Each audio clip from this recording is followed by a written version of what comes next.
नमो भगवते तस्मै कृष्णाय अद्भुतकर्मणे रूप नाम विभेदेन जगत कीर्तियूयतः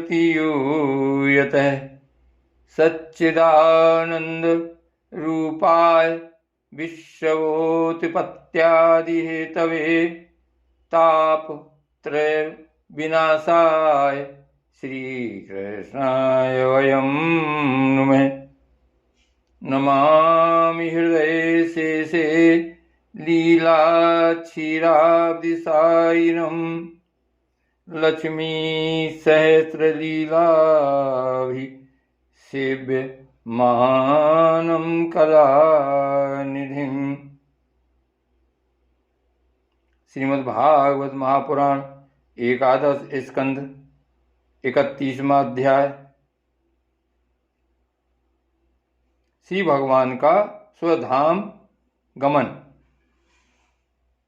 श्री सुखदेव जी कहते हैं, परीक्षित, दारुक के चले जाने पर ब्रह्मा जी, शिव पार्वती, इंद्रादि लोकपाल, मरीचि आदि प्रजापति, बड़े बड़े ऋषि मुनि, पितर, सिद्ध, गंधर्व, विद्याधर, नाग, चारण, यक्ष, राक्षस, किन्नर, अप्सराएं तथा गरुण लोक के विभिन्न पक्षी अथवा मैत्रेय आदि ब्राह्मण भगवान श्री कृष्ण के परम धाम प्रस्थान को देखने के लिए बड़ी उत्सुकता से वहां आए।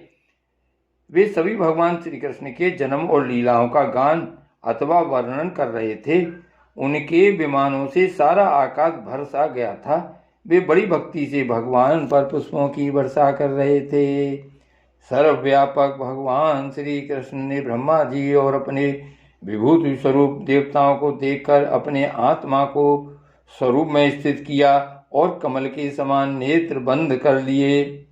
भगवान का श्री विग्रह उपासकों के ध्यान और धारणा का मंगलमय आधार और समस्त लोगों के लिए परम रमणीय आश्रय है।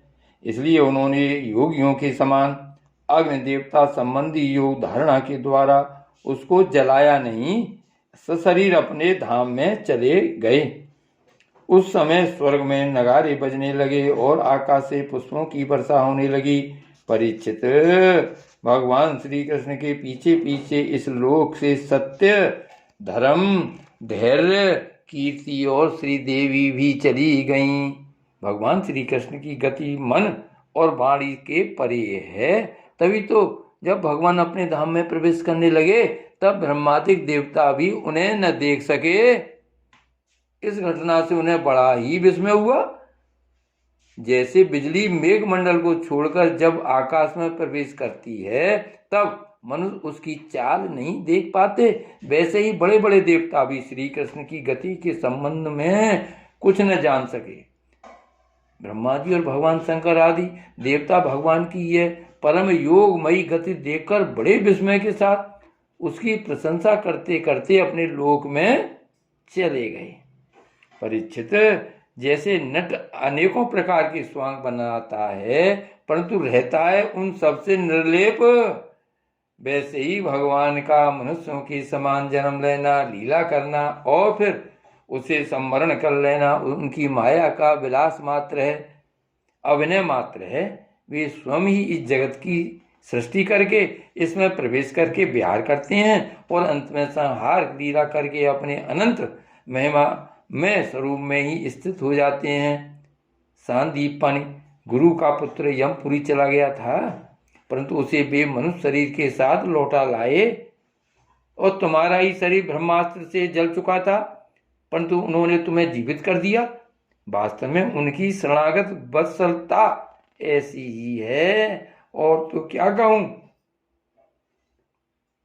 उन्होंने कालों के महाकाल भगवान शंकर को भी युद्ध में जीत लिया और अत्यंत अपराधी अपने शरीर पर ही प्रहार करने वाले व्याध को भी सदैव स्वर्ग भेज दिया। प्रिय परीक्षित, ऐसी स्थिति में क्या वे अपने शरीर को सदा के लिए यहाँ नहीं रख सकते थे? अवश्य ही रख सकते थे। यद्यपि भगवान श्री कृष्ण संपूर्ण जगत की स्थिति, उत्पत्ति और संहार के निरपेक्ष कारण हैं, तथापि उन्होंने अपने शरीर को इस संसार में बचा रखने की इच्छा नहीं की। इससे उन्होंने यह दिखाया कि इस मनुष्य शरीर से मुझे क्या प्रयोजन है। आत्मनिष्ठ पुरुषों के लिए यही आदर्श है कि वे शरीर रखने की चेष्टा न करें। जो पुरुष प्रातःकाल उठकर भगवान श्री कृष्ण के परम धाम गमन की इस कथा का एकाग्रता और भक्ति के साथ कीर्तन करेगा, उसे भगवान का वही सर्वश्रेष्ठ परम पद प्राप्त होगा। इधर दारुक भगवान श्री कृष्ण के विरह से व्याकुल होकर द्वारका आया और वसुदेव जी तथा उग्रसेन के चरणों पर गिरकर उन्हें आंसुओं से भिगोने लगा। परीक्षित, उसने अपने को संभाल कर यदुवंशियों के विनाश का पूरा पूरा विवरण कह सुनाया। उसे सुनकर लोग बहुत ही दुखी हुए और मारे शोक के मूर्छित हो गए। भगवान श्री कृष्ण के वियोग से विह्वल होकर वे लोग सिर पीटते हुए वहां तुरंत पहुंचे जहां उनके भाई बंधु निष्प्राण होकर पड़े हुए थे। देवकी, रोहिणी और वसुदेव जी अपने प्यारे पुत्र श्री कृष्ण और बलराम को न देखकर शोक की पीड़ा से बेहोश हो गए। उन्होंने भगवद विरह से व्याकुल होकर वहीं अपने प्राण छोड़ दिए। स्त्रियों ने अपने अपने पतियों के सब पहचान कर उन्हें हृदय से लगा लिया और उनके साथ चिता पर बैठकर भस्म हो गईं।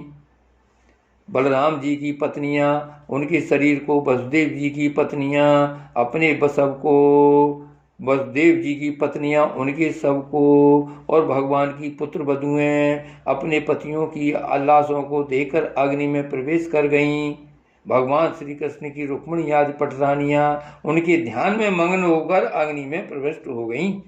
परीक्षित, अर्जुन अपने प्रियतम सखा और भगवान श्री कृष्ण के विरह से पहले तो अत्यंत व्याकुल हो गए, फिर उन्होंने उन्हीं के गीतोक्त सदुपदेशों का स्मरण करके अपने मन को संभाला।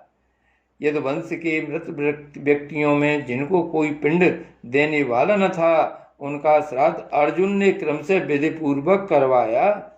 महाराज, भगवान के न रहने पर समुद्र ने एकमात्र भगवान श्री कृष्ण का निवास स्थान छोड़कर एक ही क्षण में सारी द्वारका डुबो दी। भगवान श्री कृष्ण वहां अब भी सदा सर्वदा निवास करते हैं। स्थान इस मात्र से ही सारे पापों का नाश करने वाला और मंगलों को भी मंगल बनाने वाला है। प्रिय परीक्षित, पिंडदान के अनंतर बची खुची स्त्रियों, बच्चों और बूढ़ों को लेकर अर्जुन इंद्रप्रस्थ आए। वहां सबको यथा योग बसाकर अनिरुद्ध के पुत्र वज्र का राज्याभिषेक कर दिया। राजन, तुम्हारे दादा युधिष्ठिर आदि पांडवों को अर्जुन से ही यह बात मालूम हुई कि यदुवंशियों का संहार हो गया है, तब उन्होंने अपने वंशधर तुम्हें राजपद पर अभिषिक्त करके हिमालय की वीर यात्रा की। मैंने तुम्हें देवताओं के भी आराध्य देव भगवान श्री कृष्ण की जन्म लीला और कर्म लीला सुनाई। जो मनुष्य श्रद्धा के साथ इसका कीर्तन करता है वह समस्त पापों से मुक्त हो जाता है। परीक्षित, जो मनुष्य इस प्रकार भक्त भयहारी निखिल सौंदर्य माधुर्य निधि श्री